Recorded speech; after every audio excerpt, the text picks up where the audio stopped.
మీరు బిజినెస్ పెట్టి సొంతంగా ఎదగాలనుకుంటున్నారా? నెవర్ ఎండ్ గోలీ సోడా వారి ఫ్రాంచైజీని జస్ట్ 15.5 lakhs తో మీ సొంతం చేసుకోండి. త్వరపడండి. నమస్తే. భారతదేశ రాజకీయాల్లో మోసం, దగ, కుట్ర అంటే మొదటిగా గుర్తొచ్చేది ఆంధ్రప్రదేశ్ ముఖ్యమంత్రి నారా చంద్రబాబు నాయుడు గారు. 4వసారి ముఖ్యమంత్రిగా ప్రమాణ స్వీకారం చేశారు. ఉమ్మడి రాష్ట్రానికి 2 సార్లు, విడిపోయిన రాష్ట్రానికి 2వసారి ముఖ్యమంత్రిగా ప్రమాణం చేసినటువంటి వ్యక్తి నారా చంద్రబాబు నాయుడు గారు. ఎన్నికలకు ముందు పుంఖాలుగా హామీలు ఇవ్వటం, ఎన్నికల తర్వాత ఆ హామీలన్నింటినీ కూడా గంగలో కలపటం అనేది చంద్రబాబు నాయుడు గారికి పరిపాటిగా తయారైపోయింది. మొన్న జరిగిన ఎన్నికల్లో చంద్రబాబు నాయుడు గారు కోకొల్లలుగా వాగ్దానాలు చేశారు. ప్రధానంగా సూపర్ 6 అనే దాన్ని ప్రబలంగా ప్రచారం చేశారు. అధికారంలోకి రావటమే తరువాయ సూపర్ 6ను అమలు చేసే బాధ్యత మాది అని చంద్రబాబు నాయుడు గారు చెప్పారు. దానికి గ్యారంటీ జనసేన పవన్ కళ్యాణ్ గారు కూడా ఇచ్చారు. కానీ ఇక్కడ గమనించాల్సిన అంశం ఏంటంటే, కలిసి పోటీ చేసినటువంటి భారతీయ జనతా పార్టీ మాత్రం దీనికి మేము హామీ ఇవ్వలేమని నైస్గా తప్పుకున్నారు. అంటే వారికి రాబోయేది వారికి తెలుసేమోననేటువంటి ఒక సందేహం.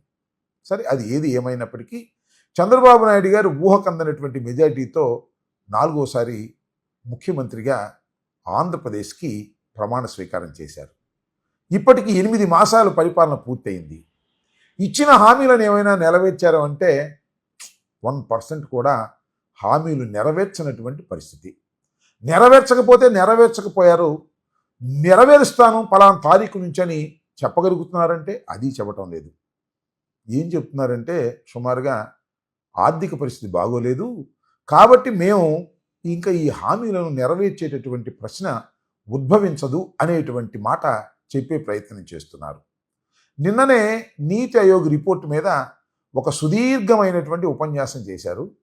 ఆ ఉపన్యాసంలో చంద్రబాబు నాయుడు గారు సుమారుగా చెప్పేశారు, రాష్ట్ర ఆర్థిక పరిస్థితి బాగోలేదు.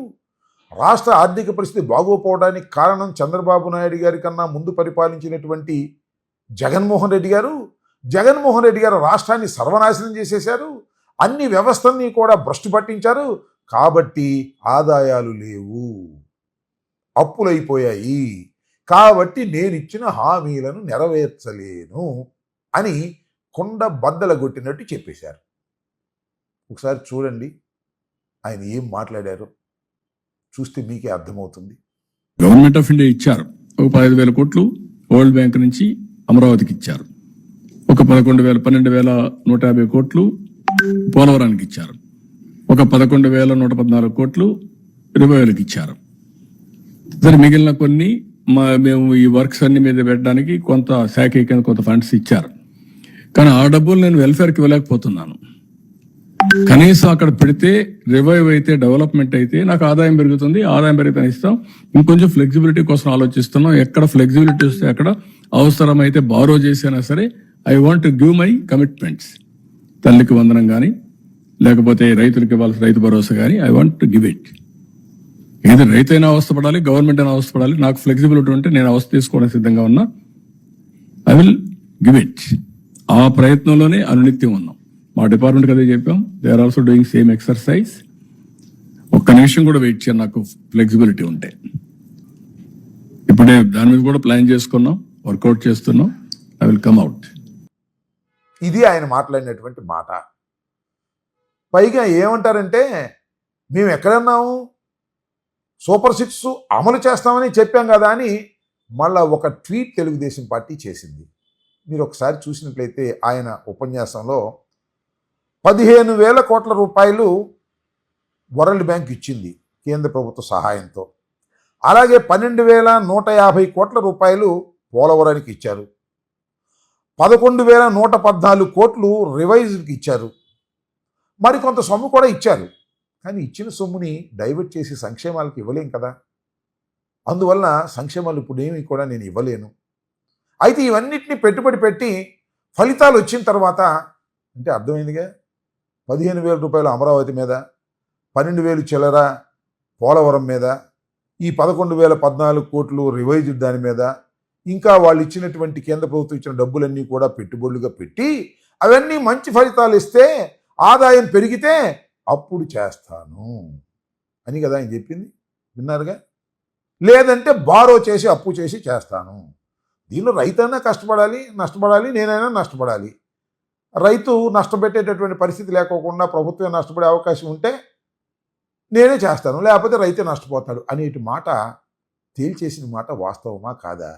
ఎందుకు చంద్రబాబు నాయుడు గారు ఇలా బుకాయించే కార్యక్రమాలు చేస్తున్నారు అనేది నేను ఇక్కడ సూటిగా ఆయన్ని ప్రశ్నిస్తున్నా. ఆయన సూపర్ 6 అని పెట్టాడు కదా, సరే చాలా వాగ్దానాలు చేశాడు, ఆ వాగ్దానాల సంగతి పక్కన పెట్టండి. సూపర్ 6 అనే వాగ్దానాలు ఏం చేశాడో ఒక్కసారి మీరు చూడండి. బాబు షూరిటీ, భవిష్యత్ గ్యారంటీ. నెంబర్ 1, యువతకు 20 లక్షల ఉపాధి అవకాశాలు లేదా నెలకు 3,000 నిరుద్యోగ భృతి. 2, స్కూలుకు వెళ్ళే ప్రతి విద్యార్థికి ఏటా 15,000 రూపాయలు. ప్రతి రైతుకి ఏటా 20,000 ఆర్థిక సహాయం. ప్రతి ఇంటికి ఉచితంగా ఏడాదికి 3 సిలిండర్లు. ప్రతి మహిళకి నెలకు 1,500 రూపాయలు. మహిళకు ఉచిత బస్సు ప్రయాణం. ఈ 6 కూడా చంద్రబాబు నాయుడు గారు సూపర్ 6 అని ప్రచారం చేశారు. పవన్ కళ్యాణ్ గారు కూడా ఈ సూపర్ 6ని మోసుకుంటూ జనంలోకి వెళ్ళారు. నేను అడుగుతా ఉన్నా, 8 మాసాల పరిపాలన పూర్తయిన తర్వాత సూపర్ 6లో ఏదైనా పరిపూర్ణంగా చేశారా మీరు అనేది నా ప్రశ్న.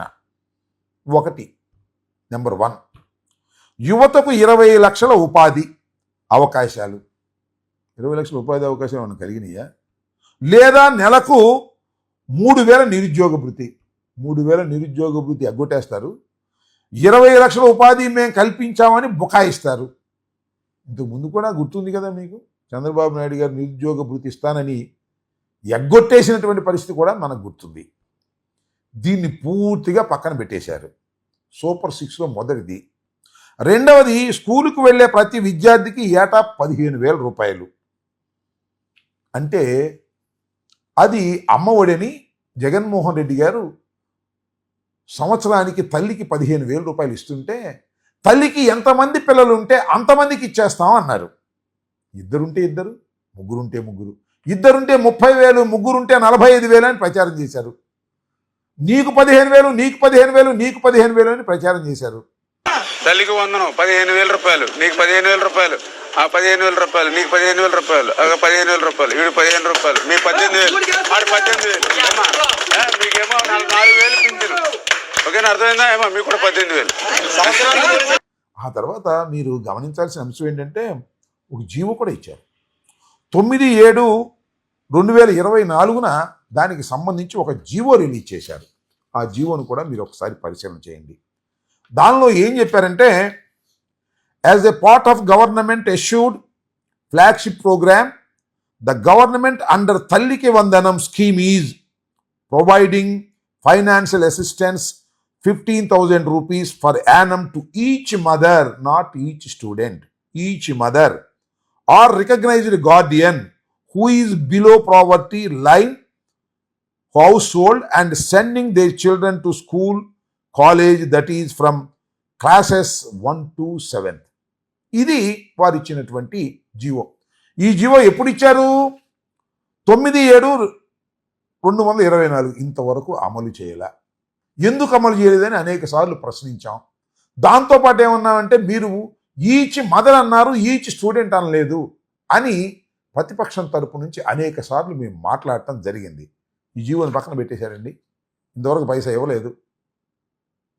ఆ తల్లికి వందనం అని చెప్పి ఎంతమంది పిల్లలుంటే అంతమందికి ఇస్తామన్న వాళ్ళు కనీసం ఒక పిల్లకు కూడా ఇవ్వనటువంటి పరిస్థితికి మీరు వాళ్ళు వెళ్ళారు. అదేమంటే, వచ్చే సంవత్సరం నుంచి చేస్తాం, అది కూడా ఇప్పుడు వనరులు బాగుంటే, సంపద సృష్టిస్తే అనేటువంటి దశకు మీరు వెళ్ళిపోయారు. అందువల్ల సూపర్ 6లో 2వదైన స్కూలుకు వెళ్ళే ప్రతి విద్యార్థికి ఏడాది 15,000 సమర్పయామి లేదు.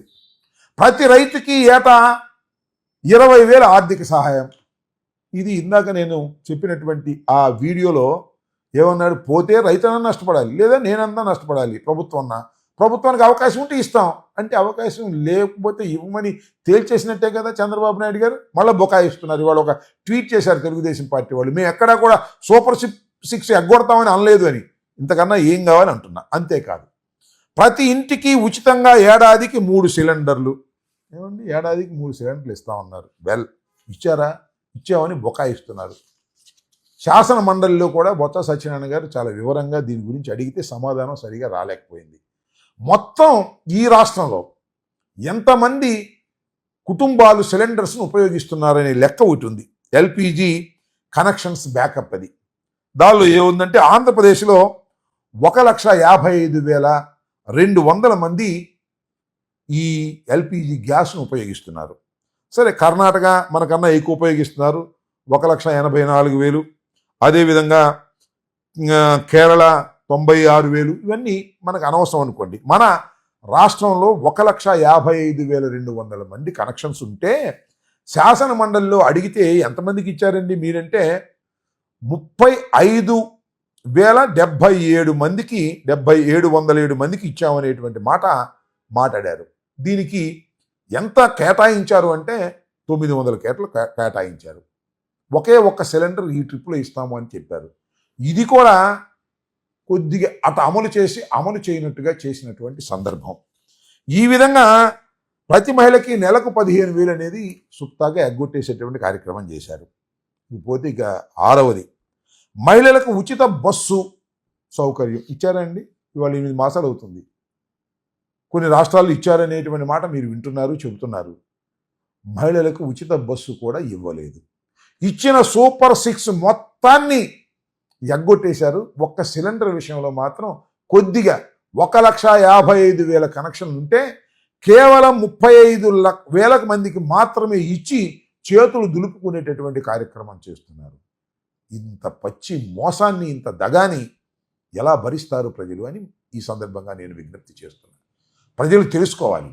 చంద్రబాబు నాయుడు గారు ఈ రాష్ట్రానికి ముఖ్యమంత్రి కావడం కోసం అనేకమైనటువంటి వాగ్దానాలు చేసి ఆ వాగ్దానాలన్నిటినీ కూడా తుంగలో తొక్కినటువంటి ఒక మోసగాడు అనేది ఖచ్చితంగా ప్రజలు మరొక్కసారి ముద్ర వేయటానికి సిద్ధంగా ఉన్నారనేది నా అభిప్రాయం. ఇప్పటికైనా నేను మనవి చేస్తున్నా, ఇప్పటికైనా చంద్రబాబు నాయుడు గారు ఆలోచించి ఈ పథకాలన్నింటినీ అమలు చేసే విధంగా చేయాలని నేను కోరుకుంటున్నాను. అలా అమలు చేయకపోయినట్లయితే మీరు తగిన మూల్యాన్ని చెల్లించవలసి ఉంటుందని కూడా హెచ్చరిక చేస్తున్నాను.